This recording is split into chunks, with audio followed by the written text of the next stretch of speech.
So Baldur's Gate 3 is absolutely filled with secrets to discover and interesting hidden things, but some of these can power up your character permanently with extra ability points and other strong effects. That's why today we'll take a look at some of those that you should really try out and get on every character, though keep in mind that this video might contain some inevitable spoilers, as we will discuss how to acquire these powers in the first place. Starting things off, you can get one extra ability point of your choice from Auntie Ethel if you head over to her shack in the Putrid Bog in Act 1. Now there will be some disturbing stuff here to discover about her and her powers, but your goal is to try and antagonize her until she runs into her secret hideout through the fireplace. Whatever you do, just don't kill her just now. It's going to make it impossible to gain the ability later on. As a matter of fact, you will want to keep her alive. From here, simply make your way through the underroots of the ancient abode until you have your final confrontation with Ethel. Now there might be some poison traps on the way, so simply disable them or try to navigate without triggering any. Now our goal here is to bring her down to just below 10 HP so that we can trigger a special dialogue in which she surrenders. By the way, quick tip to make this encounter a lot easier is to use Magic Missile for instant deleting her illusions, and also use Silence on her so that she completely stops using any spell casting. And once she's down to just under 10 HP, this is when you can go ahead, activate the orb to have Myrina freed, and this is going to immediately trigger the scene where she will promise a special power upgrade to you if you spare her life and let her leave with the girl. However, if you have a high charisma and can pass the intimidation or the deception check, you can force her to leave alone instead and still give you that power. So this is going to be one of her hair strands that she gives you. Yes, kinda gross, but eating that will provide you 1 point boost to an ability of your choice. So this is going to be permanent. You should always pick your primary ability, and this is going to easily let you reach 20 points with it in just the starting hours. So with this, you're going to have much better ability checks, attack rolls, saving throws for this specific ability, and you're going to see your character improving a lot as a result. Now at number 2, there's a second easily missable permanent upgrade early on that you get, this time around from Volo once you bring him back at your camp. So you either have to talk to him back at the Druid Grove the first time you meet him, or at the very least save him from his cage in the Goblin Stronghold when you went to rescue Halsin. From here you can bring him to your camp where he will start investigating your tadpole problem. Now the first dialogue after the grove is saved will just be him trying to examine your condition. To trigger the proper scene, you will have to just take a long rest and go back to your camp again once 1 day has passed. Speaking to him a second time will now let him perform, let's just say, a very unconventional and funny medical procedure on you that might end up requiring an eye replacement. However, that eye that gets replaced will gain the power to completely see invisibility within 9 meters. So creatures will actually have to succeed a dexterity saving throw, otherwise they will lose their invisibility, which is a very handy feature to have. It's also permanent from what I'm able to tell, and not just that, it's incredibly useful, especially if you play in melee range. But by the way, the surgery might or might not change how one of your eyes look, so just keep that in mind. Now the third upgrade comes a bit later, and in Act 2 once you reach the Shadowlands. There's a secret interaction here that gives you a legendary elixir which provides a permanent +2 strength boost, as well as a bunch of other class related elixirs, or should I say race. It's related to the race. So for this you need to head over to the Moonrise Towers and head over through the room onto the left side of Catheric's throne room towards the kitchen area. Here you will meet a vendor that goes by the name of Auraj Oblodra, who besides selling some interesting elixirs, will offer her services to extract your blood in exchange for some powerful elixirs as a result. Now this will provide different effects depending on the race that the character has.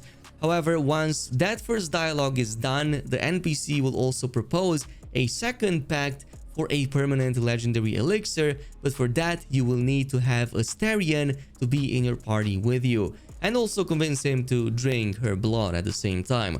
Fortunately, no skill checks here, so simply follow the dialogues to do that, and eventually, even though he's going to be extremely disapproving of this fact, he is going to just oblige, and this is going to provide you that potion of everlasting vigor. So this again proved to be an amazing option for my paladin, but it can work on any other strength character. It's something that you can use and then divest a couple of the other points to maybe a different stat. Like in my case, that would be constitution or charisma, but in your case it would be something else, maybe dexterity. But moving on to number 4, you might have spotted this really strange broken mirror of loss in chapter 2 when going through the temple of Shar. However, there's a pristine version of this that actually works, and this comes later in Act 3, which is going to give you the power to gain plus 2 more points to your favorite stat, though at a slight disadvantage that can easily be corrected. So for this, you will need to have followed the Shadowheart's character story and possibly rescue and or save Nightsong during the Temple of Shar mission back in Act 2. Then you can progress to the next stage in Act 3, which is going to be the House of Grief that you can find right here in the lower city area towards the northwestern end of it. Now, I will not spoil what happens inside, as there's going to be a bunch of decisions to be made here, but during this, you also get to unlock a bunch of powerful items, even legendary quality ones, but also access to the room that contains the Mirror of Loss. So you will find this by going through the locked round door at the back of the final room. Luckily, the key to open this is called the Silver Key, and I found it upon one of the enemy corpses that I previously defeated in the area. So once I got that, I went onto the other side and I was able to interact with the mirror, which now gives you a couple of intelligence and religion checks to forego that memory exchange that will provide the extra points. So I recommend the headpiece from Act 1 that boosts your character's intelligence to 17 to make this easier. Also using Shadowheart's guidance and any bardic inspiration from any bard hireling should ensure that you can hit the 25 roll needed to pass the inspect dialogue and the other dialogues over there. So besides inspecting the mirror, also make sure that you offer it a prayer so that you benefit from both of the interactions. If you pass these successfully, the next window will let you get rid of one of your memories and as such get a -2 debuff to the certain stat that you surrender, but it's also going to give you a second dialogue after this, which is going to let you gain +2 to a different stat instead. So either strength, dexterity, constitution, and so on, as you will see being implied by the dialogues over there. However, you will also gain that stolen vigor debuff or curse, which saps you those 2 points of lost memory. However, this is a curse and it can easily be removed with, you guessed it, Cure Curse, which is one of the abilities that Shadowheart gets access to, but also paladins and maybe even monks if I remember correctly. So you can easily cast this on the character affected and you're going to completely remove the debuff, but you're still going to have the +2 buff on your character, which will remain permanently. Now you can also surrender a memory of forbidden knowledge that you got from the Necromancy of Thay if you found that Necromancy book in Act 1 in the Blighted Village. So both the book and the crystal to power it up can be found in the same area. The crystal is in the spider cave below that you can access via the well in the town center, and you will need to find this dusk amethyst in the room with the spider matriarch. So either defeat that or sneak around and grab it. The book, on the other hand, is above. It can be found in the house just next to the waypoint, but you will need to go through the hatch in the area below. Here you can use the secret handle to open up the bookshelf and basically go through the next hidden passage up until you reach this mirror on the wall. So you will have to present yourself to it as friendly, and it's going to essentially give you access to the other side, which also contains the Necromancy book. But this is a neat way to acquire a free Speak to the Dead ability once you passed the skill checks required to read the first page on it. So yeah, make sure you stay on that page until you learn everything about it. But this is also going to give you the possibility later on in Act 3 to surrender this memory of this lost knowledge, lose that spell but no longer be affected by the -2 in ability, and in exchange gain possibly more skill points than just 2. I'm not fully sure if the latest hotfix changed anything, because I was able to get +2 despite not having the forbidden knowledge on this playthrough that I was able to film. So let me know down below if you're getting different results with the book after the recent hotfixes. And this brings us to the final character buff, the Tarkate's Vigour, which gives you 20 extra HP to the character, but it's probably not gonna be as permanent as some of the other buffs. But you get this from the Sorcerer's Sunrise Vault right here in the same lower city of Baldur's Gate. Though there are going to be some special things you have to do. It's basically the same place where we got the best legendary staff for spellcaster that we covered in yesterday's video. So reaching the same place, just like how we did before, we're gonna have to make our way right here to this middle section from the top of the tower. Once we took the portal over there, you can obviously use fly or just descend, jump, misty step, just make your way over there down. Now from this point on, you're going to want to head over to this kind of like circle tablet to the southern part of the tower, which is how you're going to reach the vault areas. If you pick any of the other, you might encounter some really troublesome encounters.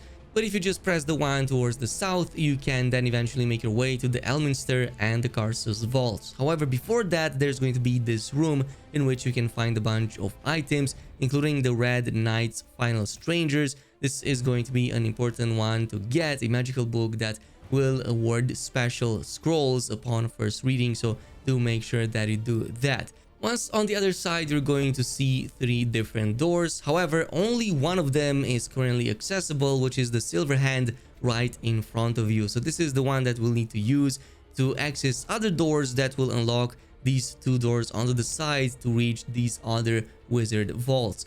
So there are 2 vaults. Let's start with the KhrazeGaming vault. You start this by just accessing the silver hand door, and then in the next room you will have to pick Abjuration, the door that reads Abjuration. Then you will reach a 3rd room in which you will want to open the door marked silver. Inside will be a plaque that reads to KhrazeGaming, and there's going to be a lever after all of these traps set in front of you. So simply turn that on and then exit via the demon door to return to the initial set of doors.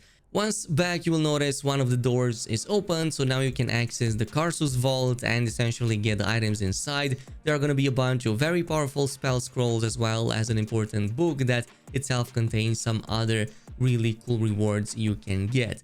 From this point, just head over back and again access the silver hand door, which is going to bring you to the next room. And in this case, we're going to now pick the evocation door. In the 3rd room, we're going to open up the wish door, and this is going to bring us to the Elminster plaque, which if we activate the lever of, will open up the final vault. So from this point on, we can simply exit via invulnerability door and then just access the main vault and access it through the newly opened door. Inside of it, you're going to find this very special codex that if you read and hold on your character, it will affect you with a withering condition, a sort of curse that just slashes off 5 points of your constitution stat. However, this can be cured and transformed into a vigor instead. So if you use something like a cure curse, like how we did in the previous case with the mirror, this is going to turn the Tarkate Withering into a Tarkate Vigor, which is going to give you 20 temporary hit points. So yeah, too bad these are only going to be available until a long rest, but who knows, maybe in the future this will change. I think that this is a good or decent enough buff that should warrant just having a permanent effect on our characters, just like how all the others had, and I will just say the other ones were definitely stronger. Anyway, that's it with the video. If you want to check out some of the items that you can also find in this area, totally check out the secret legendary weapons guide I posted yesterday, or you can also check out these massive mistakes that you can easily avoid and just become a lot better at playing the game. Thanks so much for watching, and until the next video.